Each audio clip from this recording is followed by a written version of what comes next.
வணக்கம். மாலை முரசு செய்திகளை விரிவாக பார்ப்பதற்கு முன் தலைப்புச் செய்திகளை பார்க்கலாம். பட்ஜெட்டில் ஜீரோ கொடுத்தால் கைகட்டி வேடிக்கை பார்ப்போம் என்று நினைத்தார்களா? அநீதியை இழைக்கும் என்டிஏ கூட்டணிக்கு ஜீரோவை திருப்பி அளிப்போம்.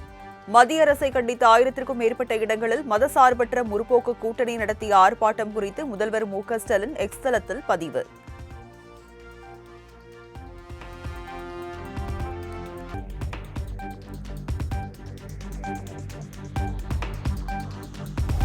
சிவகங்கை மாவட்டம் கீழடியில் 22,34,00,000 பிரம்மாண்டமாக அமைக்கப்பட்டுள்ள திறந்தவெளி அருங்காட்சியகம் காணொலி காட்சி மூலம் இன்று திறந்து வைக்கிறார் முதலமைச்சர் மு.க.ஸ்டாலின்.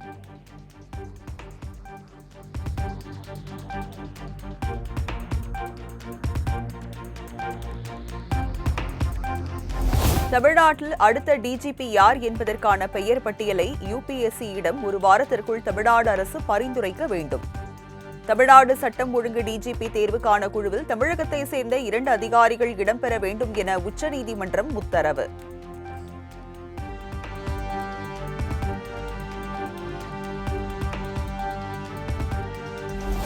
அனைத்து மாவட்ட ஆட்சியர்கள் மற்றும் காவல் கண்காணிப்பாளர்களுடன் துணை தேர்தல் ஆணையர்கள் இன்று ஆலோசனை.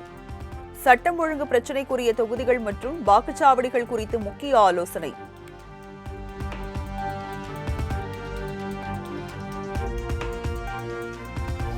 வங்கக்கடலில் வரும் 15ஆம் தேதி காற்றழுத்த தாழ்வு பகுதி உருவாக வாய்ப்பு. தென் தமிழகம் மற்றும் அதனை ஒட்டிய பகுதிகளில் ஒரு வளிமண்டல கீழடுக்கு சுழற்சி நிலவுவதாகவும் வானிலை ஆய்வு மையம் கணிப்பு.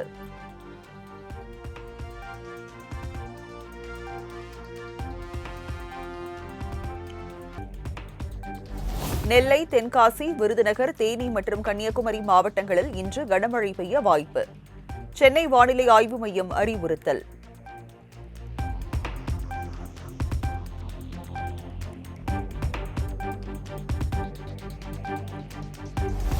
மணிக்கு 45 கிலோமீட்டர் வேகத்தில் பலத்த காற்று வீசும் என்பதால் வங்கக்கடல் மற்றும் தென்கிழக்கு வங்கக்கடல் பகுதிகளுக்கு செல்ல வேண்டாம். தமிழக மீனவர்களுக்கு சென்னை வானிலை ஆய்வு மையம் எச்சரிக்கை.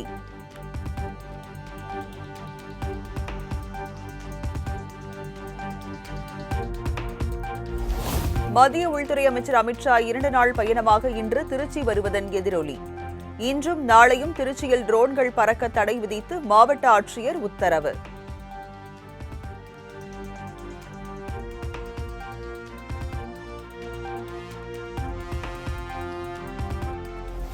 திருச்சியில் தமிழக தேர்தல் பொறுப்பாளரும் மத்திய அமைச்சருமான பியூஷ் கோயல் மற்றும் மாநில பாஜக நிர்வாகிகளுடன் அமித்ஷா இன்று ஆலோசனை. தொகுதி பங்கீடு மற்றும் பாஜகவுக்கு வெற்றி வாய்ப்பு அதிகம் உள்ள தொகுதிகளை அதிமுகவிடம் கேட்டு பெறுவது குறித்து ஆய்வு செய்ய உள்ளதாக தகவல்.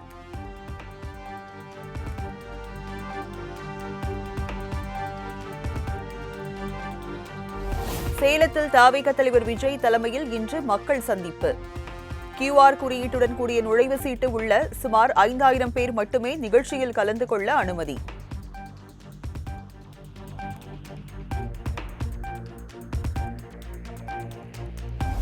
தமிழக வெற்றிக் கழகத்தில் தேர்தல் பணிகளை மேற்கொள்ள 6 குழுக்களை அமைக்க விஜய் உத்தரவு.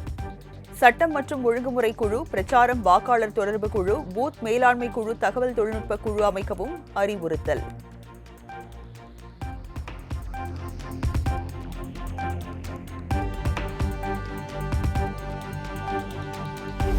மத்திய அரசை கண்டித்து சென்னை அண்ணா சாலையில் பல்வேறு தொழிற்சங்கத்தினர் போராட்டம்.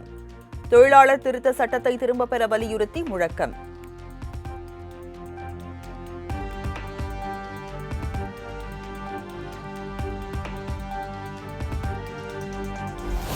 தொழிலாளர் சட்ட திருத்தங்களை திரும்பப் பெறும் வரை காங்கிரஸ் கட்சியின் போராட்டம் தொடரும். தமிழக காங்கிரஸ் கமிட்டி தலைவர் செல்வ பெருந்தகை திட்டவட்டம். தமிழ்நாடு காங்கிரஸ் கமிட்டியின் தொழிற்சங்கங்கள் INTUC எல்லோரும் ஆதரவு தெரிவித்திருக்கிறார்கள். உடனே மோடி அரசு அகற்றப்பட்ட, சிதைக்கப்பட்ட தொழிலாளர் நல சட்டங்களை திரும்ப பெற வேண்டும். திரும்ப பெறும் வரை எங்கள் போராட்டங்கள் ஓயாது.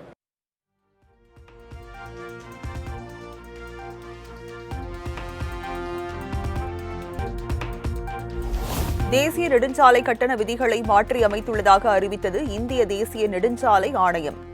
பகுதி அளவில் செயல்படும் விரைவுச் சாலைகளுக்கான கட்டணம் குறைக்கப்படுவதாகவும் அறிவிப்பு.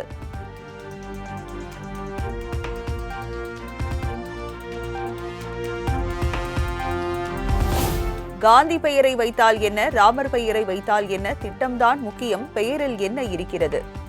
ராமன் ஆண்டால் என்ன, ராவணன் ஆண்டால் என்ன, எங்களுக்கு சோறு கிடைத்தால் போதும் என முன்னாள் அமைச்சர் CV சண்முகம் பேச்சு.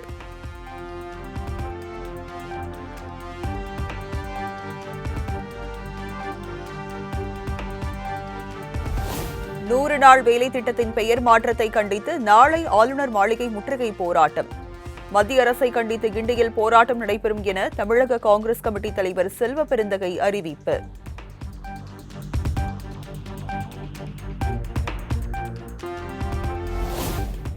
பிரதமர் அலுவலக புதிய கட்டடமான சேவா தீர்த் மற்றும் முக்கிய அமைச்சக அலுவலக கட்டடமான கடமை இல்லங்கள் இன்று திறப்பு. பகல் 1:30 மணிக்கு புதிய கட்டடங்களை திறந்து வைக்கும் பிரதமர் மாலை 6 மணிக்கு புதிய அலுவலகத்தில் இருந்து நாட்டு மக்களுக்கு உரை.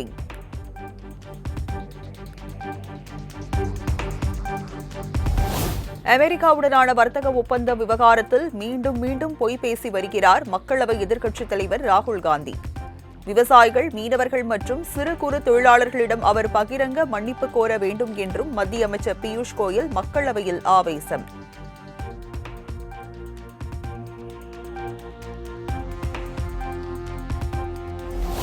இந்திய விவசாயிகளை அமெரிக்காவிடம் பிரதமர் மோடி விற்றுவிட்டார் என்று தான் கூறியது ஆதாரபூர்வமான ஒன்று. அதற்காக தன் மீது வழக்கு பதிவு செய்வது குறித்து சற்றும் கவலை இல்லை என்றும் ராகுல் காந்தி வீடியோ வெளியீடு.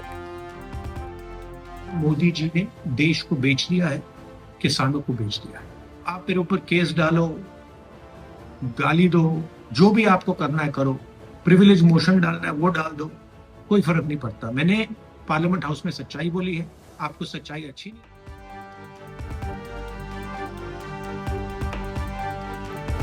நாடாளுமன்ற சபாநாயகரின் அறைக்குள் புகுந்து காங்கிரஸ் எம்பிக்கள் அநாகரிகமாக நடந்து கொண்டதாக குற்றச்சாட்டு. கடந்த 5ஆம் தேதி நடைபெற்ற சம்பவத்தின் புதிய வீடியோவை வெளியிட்டார் நாடாளுமன்ற விவகாரத்துறை அமைச்சர் கிரண் ரிஜிஜு.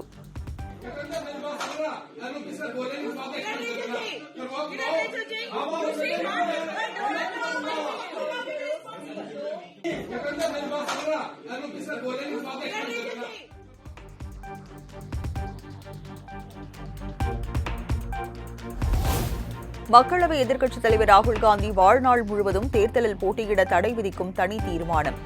அமெரிக்காவுடனான வர்த்தக ஒப்பந்தம் தொடர்பாக மக்களவையில் நோட்டீஸ் அளித்தார் பாஜக எம்பி நிஷிகாந்த் துபே.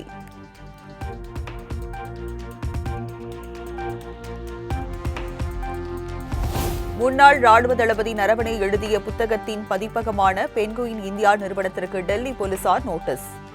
இதுவரை வெளியிடப்படாத நூலில் இருந்து சிலவற்றை மக்களவையில் ராகுல் காந்தி பேசி சர்ச்சையான நிலையில் விசாரணை.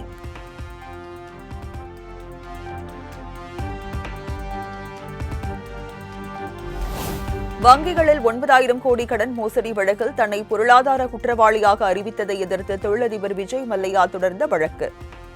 நீதிமன்ற நடவடிக்கைகளை புறக்கணித்து வரும் விஜய் மல்லையா கண்டிப்பாக இந்தியா திரும்ப வேண்டும் என மும்பை உயர்நீதிமன்றம் உத்தரவு.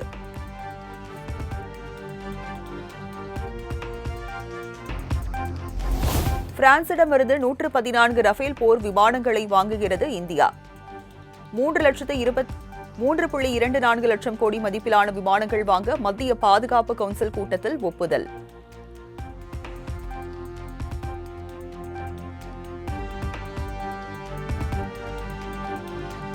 பொது தேர்தலை கண்காணிக்க பார்வையாளர்களை அனுப்ப வேண்டும் என வங்கதேசம் அழைப்பு விடுத்த விவகாரம்.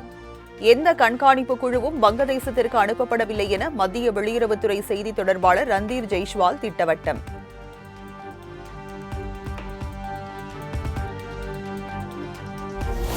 வங்கதேசத்தில் 299 தொகுதிகளுக்கு நடைபெற்ற பொது தேர்தலில் தாரிக் ரஹ்மான் தலைமையிலான பங்களாதேஷ் தேசியவாத கட்சி பெரும்பாலான இடங்களில் வெற்றி. ஷேக் ஹசீனா ஆட்சி கவிழ்ந்த பிறகு நடைபெறும் தேர்தலில் சுமார் 47.91% வாக்குகள் பதிவானதாக தகவல்.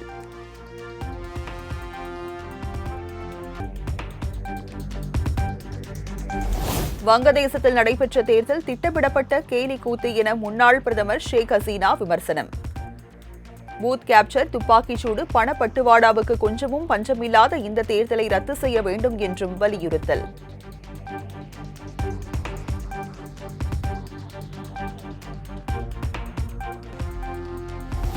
பிரேசில் அதிபர் லூயிஸ் இனாசியோ வரும் 18ஆம் தேதி இந்தியா வருகை. டெல்லியில் நடைபெறும் AI உச்சி மாநாட்டில் பங்கேற்கும் அவரது வரவு இந்தியாவுடனான உறவை மேம்படுத்தும் வகையில் அமையும் என அந்நாட்டு அரசு அறிவிப்பு.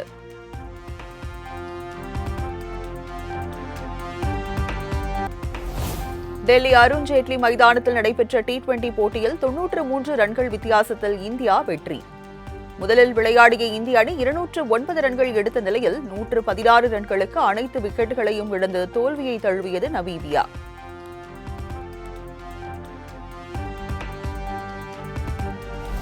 நமீபியாவுக்கு எதிரான T20 உலகக்கோப்பை தொடரில் 6.5 ஓவர்களில் 100 ரன்களை கடந்து இந்தியா அசத்தல்.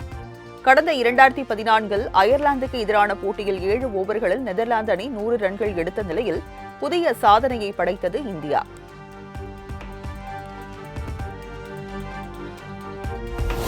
T20 உலகக்கோப்பை தொடரின் லீக் போட்டியில் 105 ரன்கள் வித்தியாசத்தில் ஓமன் அணியை வீழ்த்தி அபார வெற்றி பெற்ற இலங்கை அணி. மெண்டிஸ், ரத்நாயகே, ஷனாகா ஆகியோர் அரை சதம் அடித்து அசத்தல்.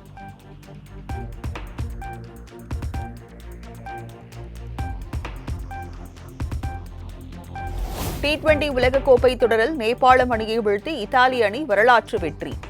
விக்கெட் இழப்பின்றி 12.4 ஓவர்களில் 124 ரன்கள் எடுத்து அசத்தல் வெற்றி.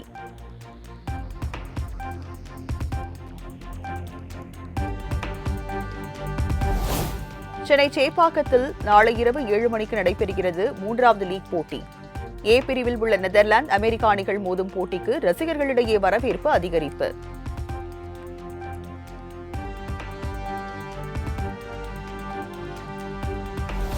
ஓய்வு பெற்ற IPS அதிகாரி சம்பத்குமாருக்கு எதிராக கிரிக்கெட் வீரர் தோனி தொடர்ந்த மான நஷ்ட ஈடு வழக்கு. விவாத நிகழ்ச்சியின் CD-யை எழுத்து வடிவமாக்குவதற்கான கட்டணமாக 10 லட்சம் செலுத்த தோனிக்கு சென்னை உயர்நீதிமன்றம் உத்தரவு.